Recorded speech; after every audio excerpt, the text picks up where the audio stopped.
नमस्कार दोस्तों, welcome back to the channel. आशा करता हूँ आप लोग बहुत ही अच्छे होंगे। तो अपने नॉलेज का पिटारा खोलते हैं और शुरू करते हैं अपनी वीडियो।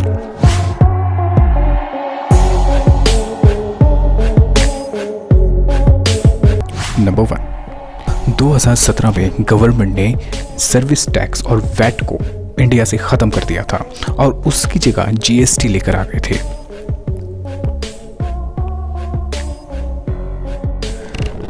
गवर्नमेंट को जीएसटी से मिलने वाला टैक्स लगातार बढ़ता जा रहा है, लेकिन पिछले महीने यानी कि मई के महीने में जीएसटी रेवेन्यू 16% कम हुआ है। जहां अप्रैल में जीएसटी से गवर्नमेंट ने 1.68 लाख करोड़ रुपए का रेवेन्यू किया था, वहीं मई के महीने में गवर्नमेंट का रेवेन्यू घटकर 1.41 लाख करोड़ का हो गया है, यानी कि गवर्नमेंट को नेट लॉस 0.27 लाख करोड़ का हुआ है। आपको क्या लगता है, जीएसटी आने से महंगाई कम हुई है या महंगाई बढ़ी है? कमेंट में बताइए। नंबर 2, अगर आप अपने बैंक में बहुत ज़्यादा कैश निकालते हैं या बहुत ज़्यादा कैश डालते हैं तो ये खबर आपके लिए है। इनकम टैक्स में आए बदलाव के कारण अब बैंक में कैश डालने और निकालने दोनों में ही अपना पैन और आधार कार्ड बैंक को देना पड़ेगा। दरअसल इनकम टैक्स के नए नियमों के मुताबिक अब अगर कोई भी व्यक्ति सालाना 20 लाख रुपए से ज़्यादा कैश अकाउंट में निकालता है या जमा कराता है, उसे अपना पैन और आधार बैंक को देना पड़ेगा। अभी तक अगर कोई भी व्यक्ति दिन में 50,000 रुपए से ज़्यादा कैश डिपॉजिट करता है तो उसे अपना पैन बैंक को देना पड़ता था, लेकिन इसके साथ साथ अब 20 लाख रुपए की सालाना कैश डिपॉजिट और विड्रॉल की लिमिट भी बना दी गई है। तो 20 लाख रुपए से ऊपर जब आप कैश विड्रॉल या फिर कैश डिपॉजिट करेंगे तो आपको अपना पैन और आधार देना पड़ेगा। नंबर 3, इंडिया की कार मैन्युफैक्चरिंग कंपनी महिंद्रा की थार XUV 700 की कामयाबी के बाद अब महिंद्रा स्कॉर्पियो एन मॉडल जून में लॉन्च करने वाला है। दरअसल महिंद्रा ने जून के महीने में ही इसकी प्रोडक्शन शुरू कर दी है और ये कार 27 जून तक इंडियन मार्केट में लॉन्च हो सकती है। क्या आपको भी महिंद्रा की कार्स अच्छी लगती हैं? कमेंट में बताइए। नंबर 4, हाल ही में एंटी करप्शन ब्यूरो ने एक चार्टर्ड अकाउंटेंट को 2 लाख की रिश्वत लेने के आरोप में अरेस्ट कर लिया है। यह घटना जयपुर की है, जहां चार्टर्ड अकाउंटेंट ने इनकम टैक्स की तरफ से चल रही इन्वेस्टिगेशन को बंद करवाने के लिए 5 लाख रुपए मांगे थे, जो उसने कहा था कि वो इनकम टैक्स डिपार्टमेंट को दे देगा। आपको क्या लगता है कि हाल ही में हो रहे चार्टर्ड अकाउंटेंट्स के साथ ऐसी घटनाओं का विश्लेषण करना चाहिए और चार्टर्ड अकाउंटेंट्स की प्रोटेक्शन के लिए कोई कानून आना चाहिए? नंबर 5, व्हाट्सएप मैसेज करते करते कभी आपसे भी टाइपिंग मिस्टेक तो हो जाती होंगी। कभी कभी इस वजह से शर्मिंदा भी होना पड़ता है। इसके लिए व्हाट्सएप जल्द लेकर आ रहा है एक नया फीचर, जहां आप सेंड किए हुए मैसेज को भी एडिट कर सकते हैं।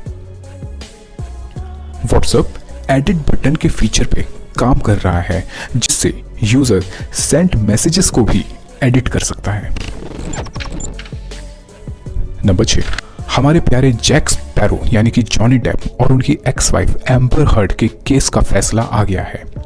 दरअसल 2016 में एम्बर हर्ड ने पहले जॉनी डेप पे $7 मिलियन का डिफेमेशन का केस किया था, यानी कि मानहानि का दावा किया था, जो कि वो जीत भी गई थी। 2019 में जॉनी डेप ने एम्बर हर्ड पे $50 मिलियन का डिफेमेशन केस किया, जिसके पलटवार में एम्बर हर्ड ने भी जॉनी पे काउंटर केस किया। 2019 से चल रहे इस केस का वर्डिक्ट अब आ चुका है। हमारे प्यारे जैक भैया ये केस जीत गए हैं और कोर्ट ने ऑर्डर किया है एम्बर हर्ड को कि वो जॉनी भैया को $15 मिलियन कंपनसेशन में देंगी। वहीं दूसरी ओर ज्यूरी ने यह भी ऑर्डर किया है कि जैक भैया भी एम्बर हर्ड को $2 मिलियन काउंटर केस में देंगे। नंबर 7, हाल ही में ऑनरेबल सुप्रीम कोर्ट ने सेक्स वर्कर्स को प्रोफेशनल की मान्यता दे दी है। सुप्रीम कोर्ट ने अपने ऑर्डर में कहा है कि सेक्स वर्क भी एक पेशा यानी कि प्रोफेशन है और बाकी प्रोफेशन की तरह सेक्स वर्कर्स को भी डिग्निटी और लॉ की प्रोटेक्शन मिलनी चाहिए, यानी कि उनका भी सम्मान होना चाहिए और जो एक आम नागरिक को कानून की प्रोटेक्शन दी जाती है वो एक सेक्स वर्कर को भी मिलनी चाहिए। इस ऑर्डर के अकॉर्डिंग सेक्स वर्कर को dignity and equal law rights मिलने चाहिए। किसी सेक्स वर्कर के बच्चे को उससे दूर नहीं कर सकते। सेक्स वर्कर को अरेस्ट, पेनलाइज या हैरेस नहीं कर सकते। रेड के दौरान अगर वो सेक्स वर्कर अपनी मर्जी से सेक्स वर्कर कर रहा या कर रही है तो उसको अरेस्ट नहीं कर सकते। क्या आपको पता है इंडिया में ऐसा कोई भी लॉ या कानून नहीं है जो सेक्स वर्क को इलीगल घोषित करता है। नंबर 8, इजिप्ट में हो रहा इंटरनेशनल शूटिंग स्पोर्ट्स फेडरेशन के वर्ल्ड कप टूर्नामेंट में इंडिया का खाता गोल्ड मेडल से खुला है। ये मेडल एवेलिन वेलेरिवम, रमिता और श्रेया अग्रवाल ने 10 metre air rifle women competition में जीता है। नंबर 9, 27 मई को दिल्ली में इंडिया का सबसे बड़ा ड्रोन फेस्टिवल मनाया गया जिसका नाम है भारत ड्रोन महोत्सव 2022। न्यू दिल्ली में हुआ ये ड्रोन फेस्टिवल जिसका उद्घाटन honourable prime minister Shri Narendra Modi ji ने किया था। प्राइम मिनिस्टर ने इस फेस्टिवल में कहा कि ड्रोन भविष्य के agriculture, health care, defence, monitoring या सर्विलेंस और लॉ एनफोर्समेंट में बहुत काम आएंगे।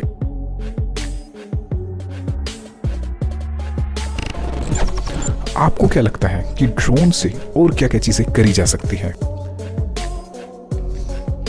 क्या आपको पता है ड्रोन रूल 2021 में आए चेंजेस के अकॉर्डिंग अब माइक्रो या स्मॉल ड्रोन्स को ऑपरेट करने के लिए रिमोट पायलट लाइसेंस की कोई भी आवश्यकता नहीं है।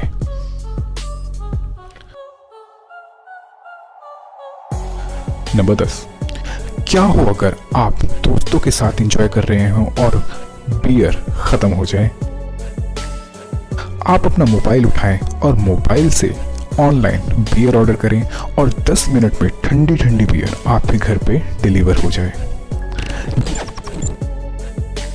जी हाँ, हैदराबाद की एक स्टार्टअप कंपनी बूजी ने 10 मिनट में लिकर डिलीवर करने की सर्विस शुरू की है, लेकिन ये सर्विस अभी कोलकाता और वेस्ट बंगाल के कुछ हिस्सों में ही अवेलेबल है।